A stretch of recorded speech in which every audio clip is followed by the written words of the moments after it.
तो IAS 2021 mains exam question number कौन सा है?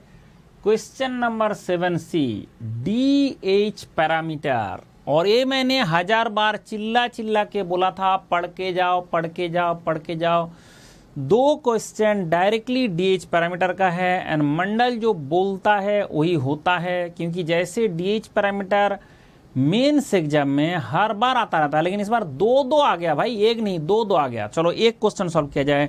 7C, the kinematic parameters of a 3R planar articulated robot are given below. आपका link and आपका AI alpha DI and theta सबको पता है। AI क्या है? Link length, alpha link twist, DI होता है जॉइंट डिस्टेंस एंड थीटा होता है जॉइंट एंगल। अब ये चार पैरामीटर लेके सोच करना है। Determine the kinematic model of the robot using DH algorithm and relation between the adjacent frames. तो this is the question we have to solve. तो पहले देख लिया जाए इसका रेफरेंस। जब रेफरेंस का बात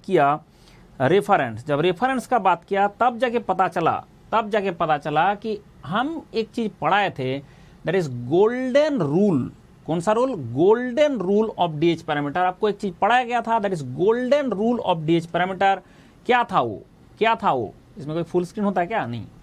तो अगर बढ़ जाए गोल्डन रूल है तो फ्रेम, सबसे पहले आपको फ्रेम असाइनमेंट करना होगा। Use nerve.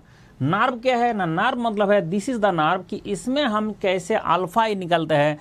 ये हमने आपको वीडियो में चिल्ला चिल्ला के समझा रहे थे, तो इसको यूज करके आपको फ्रेम असाइनमेंट, बट और है ही नहीं इस क्वेश्चन में। तो बोला कि DH पैरामीटर ही दे दिया। अगर DH पैरामीटर मिल गया उसके बाद यूज किए थे कि भाई this is the step 3 basic link transformation matrix I1 to I-1 to I। तो इसमें I-1 to I का होगा cos theta I minus that is sine theta I into cos alpha I।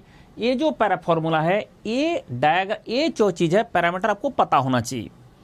This is very important thing, ये आपको पता होना चाहिए। लेकिन इससे पहले जब क्वेश्चन सॉल्व करने जाओगे उससे पहले एक बात ध्यान रखिए कि आपका जो अनअकैडमी की तरफ से एक ऑफर अलर्ट है। आपका 12 मंथ का सब्सक्रिप्शन में 3 मंथ फ्री दिया जा रहा है एंड आप आरोहण बैच 2023 के लिए शुरू हो चुका है, तो आप इसमें एडमिशन ले सकते हैं। खुश रहो 10 लाइफ इज द कोड। इसको कोड को यूज करें। नेक्स्ट जो हम बात कर रहे हैं उसमें ध्यान दें, जो आपका 4 स्टेप मेथड है DH पैरामीटर का, उस 4 स्टेप मेथड का हमें क्या करना पड़ा ना, हमें जो I-1 जो फ्रेम है उसमें actually rotation matrix, translation matrix and translation of this and rotation of this, ये है। इसको मल्टीप्लाई करके आता है this result we have to use, and वो यूज आप डायरेक्ट करो, कोई दिक्कत नहीं। ये डायरेक्टली आप यूज करो, ये डायरेक्ट यूज होता है। ये डायरेक्ट यूज करने के लिए दिया गया, this is essential for this.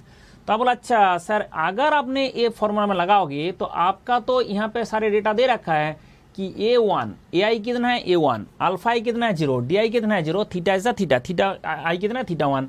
तो AI का वैल्यू A1 एंड थीटा का वैल्यू थीटा 1। जैसे ही पुट किया, जैसे ही AI का वैल्यू 1, थीटा का वैल्यू थीटा 1 पुट किया, तो आपका cos theta 1 sin theta 1 cos theta 1 sin theta 1 alpha तो 0 है ना, पुट कर दिया। पुट करने के बाद आपका क्या मिला?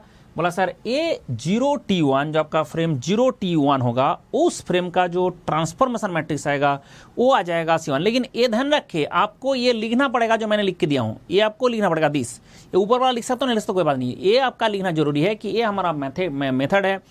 एंड अगर ऐसे ही है तो 0T1 का होगा C1, मतलब यहाँ पे cos theta 1 minus sine theta 1 divide sine theta 1 cos theta 1 this and A1 cos theta 1 and A1 sine theta 1। ये तो सबको पता है कैसे होता है। आप बोला सर अगर हमने वो पुट करे तो 1T2 क्या होगा? 1T2 cos theta 2 minus sine theta 2 sin theta 2 cos theta 2 and this. आप जगह बोला सर 2T3 कितना होगा ना? cos theta 3 minus sine theta cos theta 3 and this and D3 होगा। यहाँ पे D3 लिखा था। आप बोला सर बताइए पूरा मैट्रिक्स क्या होगा ना? पूरा मैट्रिक्स होगा 0T3, पूरा रोबोट का जो होगा that is 0T1 1T2 and 2T3। अगर ऐसा ही है तो आपका 0T1 this, 0T2 this and this. बोला सर एक कैसे होता है ना? उसमें मंडल का जुगाड़ था कि मंडल एक मेथड बनाया that is for matrix multiplication.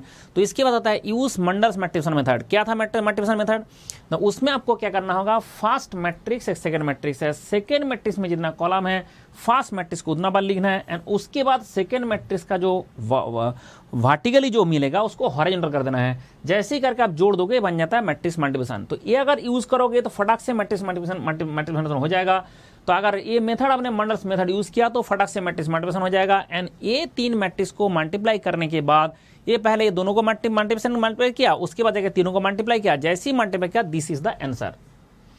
मतलब सर आपने तो करके नहीं दिखाया। भाई आपको करके जो दिखा रहा हूं कि आपको मैट्रिक्स मल्टीप्लिकेशन करके आंसर निकालना है, इसमें स्टेप लगेगा बस और कुछ नहीं। And this will be the answer 0T3 जो आप चाहते हो। और मैट्रिक्स मल्टीप्लिकेशन मंडल का मेथड मैं बता दिया, तो इस मेथड से होना है। एंड दिस 1 2 3 मतलब यहाँ पे cos θ1 plus θ2 plus θ3 sin θ1 plus sin θ2 plus sin θ3, ये आपका जो है ये आपका जुगाड़ है। एंड इस यूज करके आप बिंदास इसका सॉल्यूशन निकाल सकते थे। एंड ऐसे सिंपल क्वेश्चन, बहुत ही सिंपल क्वेश्चन था ये, लेकिन जिसको डीएच पैरामीटर जो पढ़ के गया, मंडल से पढ़ के गया, उसके लिए बहुत सिंपल है। और अगर नहीं पढ़ के गया तो ये जो आपका ना तो गोल्डन रूल पता है और ना तो क्या पता है, वहां पे जाकर सिर्फ धुआं दिखता रहता है। तो ये आपका डीएच पैरामीटर का क्वेश्चन सॉल्व कर दिया एंड आंसर भी आपने देख लिया। और खुश रहे, डीजे लाइक के नाचे, 20 मार्क्स आपको मिल गया।